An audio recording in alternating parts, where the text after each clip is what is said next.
Today I'm here with Ryan Brown with Bougie's Donuts. We're going to learn about his business here. So, Ryan, tell us about the business. So the business was birthed out of just kind of a wild idea. I actually saw a cooking show one night, and they were talking about donut robots, and that's kind of what got the wheels turning. Fast forward a couple nights later, I'm sitting on the couch with my wife, and we're watching a movie, and I tell her, hey, I think I may want to open up a donut and coffee shop. And she was kind of, yeah, sounds great, you know.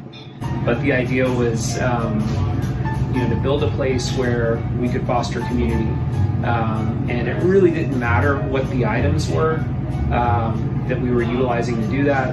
Our mission statement in 3 words is donuts, coffee, community.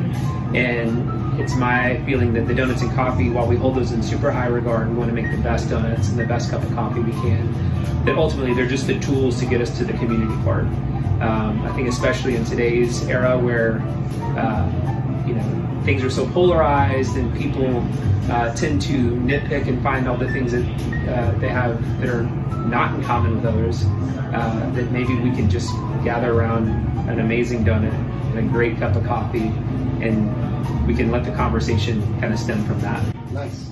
Were you guys targeting Sunset Valley or Brody, or what made you guys? I feel like this location chose us more than we chose it, but also we just really fell in love with kind of the little Sunset Valley community. This little town has its own police department, has its own city council and mayor, and the idea, again, under the umbrella of community, of being able to plug in to a very small community and then kind of branch out from that was super appealing to us. We love this little location.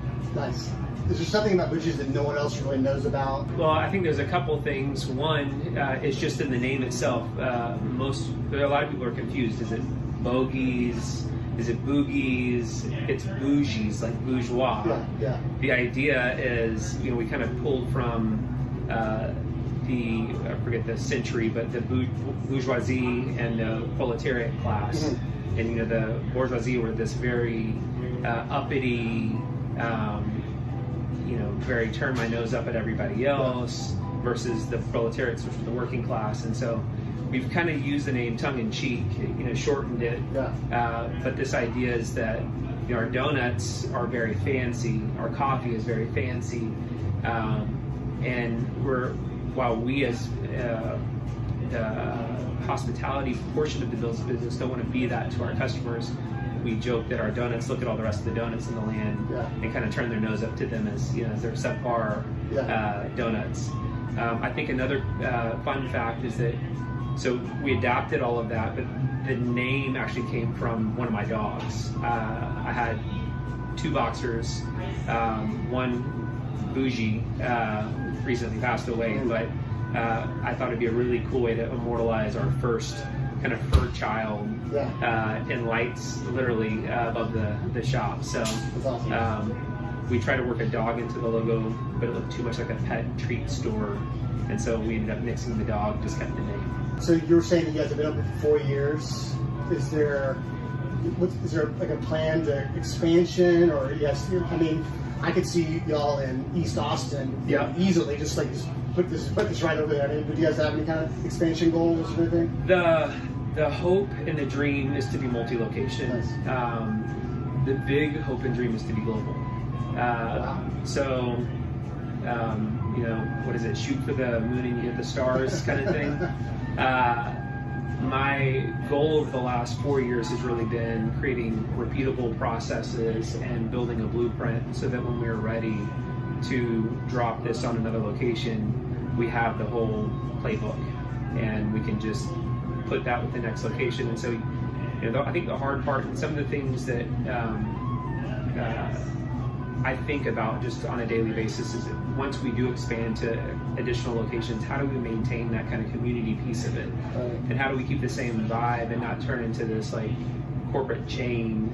I mean, we've seen it happen with some of our favorites here in Austin, that it just loses some of the charm. And so how do you retain that and expand? The most immediate plan, I actually have a food truck that I'm working on building out right now. Oh, cool.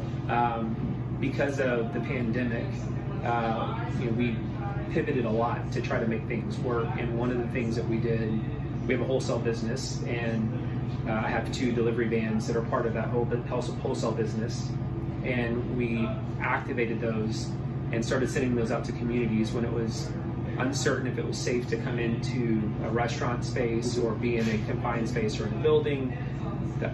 My thought was, well, let's just bring it to the people in the neighborhood. They don't have to get out of the car. We're in the open air. Yeah. And so we ended up starting this whole program we called Bougie's to You. And we still do that today. We have not to the same scale as during the kind of the high point of the pandemic, but we still send out a van. It's all pre-order. We create a virtual drive-through. Oh, cool. And so with that in mind, we're going to take this a full-fledged coffee truck. Right now, the van is basically a mobile vending unit. It carries donuts. We have a can brew of coffee, but it does not. You can't make anything on the van. Gotcha. So with this new food truck, we're going to be able to have a full mobile espresso bar. We still make donuts in the shop. It's a big process. It requires a lot of equipment, and it can be pretty messy at times. Yeah. And so we'll load it up with donuts though, and then be able to come out to the community or go to special events, weddings, office parties, any of that, and be able to give more of that experience, again, kind of in the light of how do we bring the charm, but also how do we really foster community with our business. Do you have maybe a top 3 restaurants, some of your favorite restaurants in South Austin or Southwest Austin? Yeah, there's so many to choose from. Right. I think it really depends on what you're in the mood for. So if I'm going to go if I want spicy, which I love spicy food, my go-to is probably Sap's. Okay. It's a Thai restaurant. The pad game prick is my normal. It's like a coconut curry. It'll light you up, kind of clean the sinuses dish, but is amazing. Jack Allen's always a fan favorite. It's hard to go wrong there.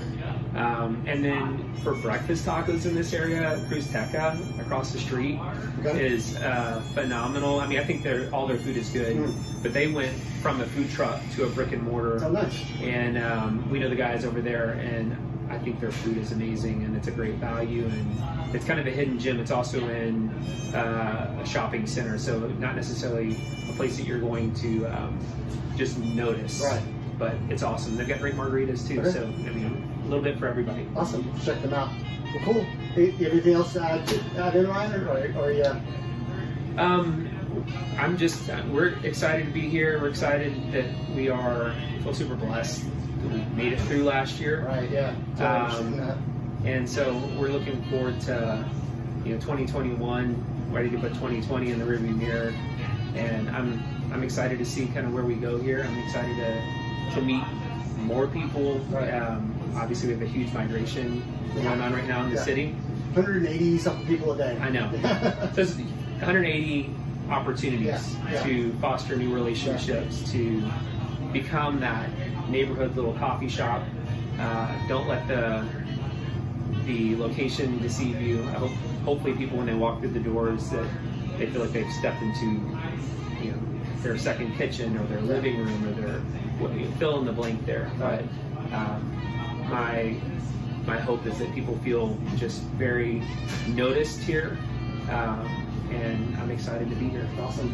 Ryan, it was awesome talking to you. Thanks for telling us about the business. Appreciate it. Absolutely. Thanks for joining us, guys. Thank you, guys.